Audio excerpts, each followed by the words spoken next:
नमस्कार दोस्तों, मैं अनिल कुमार शर्मा, सहायक आचार्य राजनीति विज्ञान, राजकीय महाविद्यालय सुमेरपुर। दोस्तों, आज हम बीए सेकेंड ईयर का जो सेकंड पेपर है रिप्रेजेंटेटिव पॉलिटिकल थिंकर्स, उसका यूनिट फर्स्ट में जो पहला टॉपिक है प्लेटो का न्याय का सिद्धांत, उसका अध्ययन करेंगे। प्लेटो का जो न्याय का सिद्धांत है उसका अध्ययन करने से पहले हम प्लेटो के सामान्य परिचय के रूप में अध्ययन करेंगे।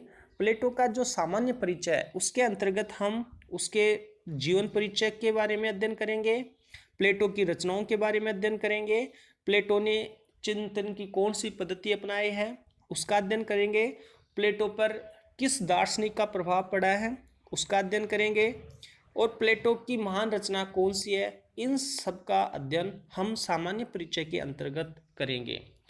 दोस्तों, यह सर्वविदित है कि राजनीति दर्शन का प्रारंभ यूनान से शुरू होता है और यूनान का जो एथेंस नगर राज्य था वो है महान दार्शनिकों की एक प्रयोगशाला था, जिसमें सुकरात, प्लेटो, अरस्तु आदि ऐसे राजनीतिक दार्शनिक थे जिसने एथेंस में अपने विचारों का प्रतिपादन किया और राजनीतिक दृष्टि से उस समय यूनान को या राजनीतिक प्रयोगशाला भी समझा जाता था।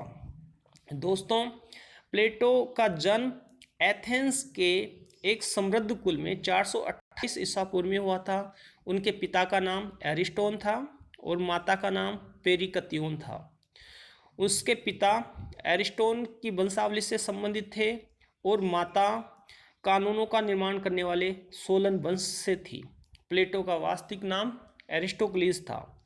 उसके कंधे भरे हुए थे, चौड़े थे, इसी कारण उसके व्यायाम शिक्षक ने उसको प्लाटोन कहना शुरू किया।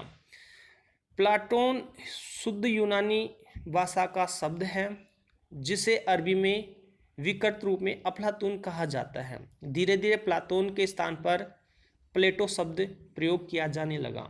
399 ईसा पूर्व में जब सुकरात को एथेंस में प्राणदंड का आदेश मिला था तो प्लेटो ने एथेंस छोड़कर मेगरा चला गया। उसके बाद में 12 वर्ष तक वह मिस्र, इटली आदि देशों का भ्रमण करता रहा और यह भी कहा जाता है कि उसने गंगा के तट पर भारत की यात्रा भी की थी। इस प्रकार प्लेटो अपने ज्ञान को समृद्ध करने के लिए एक अकेडमी की स्थापना करता है। इस अकेडमी में गणित और ज्यामिति के अध्ययन पर विशिष्ट जोर दिया जाता है। ऐसा कहा जाता है कि उसकी अकेडमी के प्रवेश द्वार पर यह वाक्य अंकित था कि गणित के ज्ञान के बिना यहाँ कोई भी प्रवेश करने का अधिकारी नहीं होगा। इसके अतिरिक्त अकेडमी में राजनीति विज्ञान, तर्कशास्त्र, आचार शास्त्र, विधिशास्त्र, वनस्पति शास्त्र, मानव शास्त्र आदि अनेक विषयों की शिक्षा दी जाती थी। अकादमी की सफलता के संदर्भ में यह ज्ञात होता है कि लगभग 900 वर्षों तक ज्ञान की किरणें फैलाती रही। इसे पश्चिमी दुनिया का प्रथम विश्वविद्यालय होने का गौरव भी प्राप्त है। अब हम प्लेटो की रचनाओं के बारे में अध्ययन करते हैं। प्लेटो की समस्त रचनाओं को 4 भागों में विभाजित किया जाता है। प्रथम वर्ग में वे रचनाएं आती हैं जिन्हें सुकरात से संबंधित कहा जा सकता है। उनके विषय और विचार सुकरात के विचारों को ही अभिव्यक्त करते हैं, जैसे अपोलोजी, क्रीटो, यूथिफ्रो, इस प्रकार की रचनाएं हैं। द्वितीय वर्ग में वो रचनाएं आती हैं जो सुकरात के सिद्धांतों को प्रकट करती हैं। इस वर्ग में प्रोटोगोरस आती है, सिंपोजियम आती है, रिपब्लिक आदि रचनाएं इस वर्ग में आती हैं। ये सभी रचनाएं प्लेटो की दार्शनिक प्रतिभा को प्रतिबिंबित करती हैं। तीसरे वर्ग में वे संवाद आते हैं जिनका संबंध दर्शन से अधिक द्वंद्वात्मक पद्धति से है। इनमें सोफिस्ट सिद्धांतों का प्रतिपादन उल्लेखनीय है। चतुर्थ वर्ग में वे रचनाएं आती हैं जो आंशिक रूप से संवाद शैली को व्यक्त करती हैं, जैसे लोज। लोज प्लेटो की अंतिम प्रसिद्ध पुस्तक है जिसको उसने अपनी वृद्धावस्था में लिखा था और उसका प्रकाशन उसकी मृत्यु के 1 वर्ष बाद में हुआ था। इसमें आदर्श की जगह कानून को प्राथमिकता दी गई है। यह ग्रंथ प्लेटो के सिराक्यूज के अनुभव पर आधारित है। प्लेटो की चिंतन पद्धति। वैसे तो प्लेटो ने अपनी चिंतन में बहुत सी पद्धतियों का प्रयोग किया है। जैसे प्लेटो के दर्शन में हमें द्वंद्वात्मक, विश्लेषणात्मक, सोद्देशात्मक, निगमनात्मक, सादृश्यात्मक, ऐतिहासिक आदि सभी पद्धतियों के प्रयोग का आभास मिलता है। और प्लेटो के जो सभी ग्रंथ हैं वो संवाद शैली में लिखे गए हैं। इस संवाद शैली का आशय यह होता है कि इसमें तर्क वितर्क को प्रमुखता दी जाती है और उस तर्क वितर्क के आधार पर सत्य की खोज की जाती है। हालांकि जो द्वंद्वात्मक पद्धति है उसकी आलोचकों ने आलोचना की है और कहा है कि इस पद्धति में उत्तर देने के बजाय प्रश्नों पर ज़्यादा जोर दिया जाता है।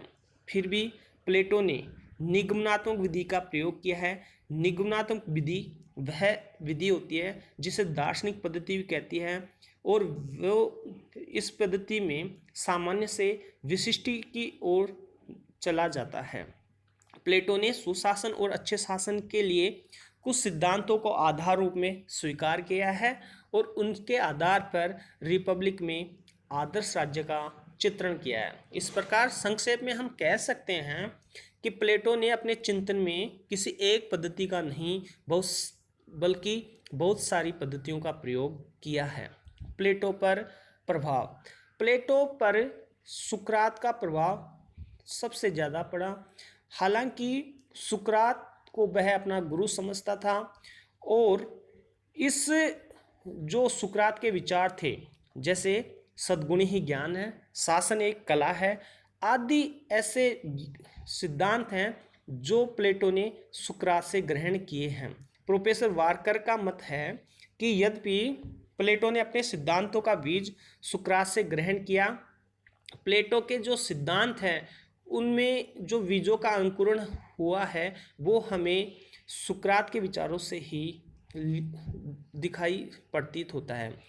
बारकर के अनुसार प्लेटो ने ज्ञान की एक संप्रभुता का सिद्धांत, विचार की वास्तविकता का सिद्धांत, शासन एक कला है का सिद्धांत, द्वंद्वात्मक पद्धति सुकरात से अवश्य ग्रहण की है, परंतु अपने 3 वर्गों का सिद्धांत, साम्यवाद का सिद्धांत, शिक्षा संबंधी सिद्धांत प्लेटो ने सुकरात से नहीं लिए हैं। इस प्रकार वारकर का मत है कि प्लेटो की रिपब्लिक सुकरात की मान्यताओं से तो प्रारंभ होती है लेकिन उसकी समाप्ति प्लेटो के निष्कर्ष से होती है। प्लेटो की महानतम रचना। प्लेटो ने अनेक रचनाओं का संकलन संपादन किया। उनमें से सबसे जो महान करती है वो है रिपब्लिक। रिपब्लिक प्लेटो की महान और सर्वश्रेष्ठ करती है। इसे प्लेटो ने 40 वर्ष की अवस्था में लिखा था। इसमें संवाद शैली को अपनाया है। यह आकार की दृष्टि से सबसे बड़ा है लेकिन लोज से छोटा है। रिपब्लिक नाम से कुछ भ्रांति हो सकती है क्योंकि आजकल इस शब्द का प्रयोग एक प्रकार की शासन प्रणाली गणराज्य के लिए होता है, किंतु प्लेटो ने इसका प्रयोग इस संकुचित अर्थ में नहीं किया। उसने यूनानी भाषा में इसे पोलितेइयाई का नाम दिया जिसका आशय है राज्य की शासन व्यवस्था। रिपब्लिक की रचना का उद्देश्य रिपब्लिक में किन सिद्धांतों का प्रतिपादन किया है। प्लेटो ने अपने इस महान ग्रंथ की रचना कुछ निश्चित व्यावहारिक उद्देश्यों की पूर्ति को लेकर की थी। वह रिपब्लिक में सोफिस्ट वर्ग की धारणाओं का खंडन करना चाहता था और अपने आदर्श राज्य का प्रतिपादन करना चाहता था। इस प्रकार प्लेटो ने अपने मूल ग्रंथ रिपब्लिक की रचना का उद्देश्य समाज में व्याप्त हिंसा, स्वार्थपरता, वर्ग संघर्ष, कुशासन जैसे रोगों का उपचार करना और समाज को इनसे मुक्त कर उसे आदर्श रूप प्रदान करना था। इस उद्देश्य की प्राप्ति के लिए उसने राजनीतिक शक्ति को निस्वार्थ और जनहित की भावनाओं से पूर्ण व्यक्तियों के हाथों में सौंपने का प्रस्ताव दिया, जिसे वर्ग संघर्ष, राजनीतिक स्वार्थपरता का रोग दूर हो जाए। इसका विचार दार्शनिक राजाओं द्वारा शासन की प्रसिद्ध धारणा में अभिव्यक्त हुआ। इस प्रकार दोस्तों ये प्लेटो का सामान्य परिचय था। इसके बाद हम अध्ययन करते हैं प्लेटो का न्याय का सिद्धांत। प्लेटो का जो न्याय का सिद्धांत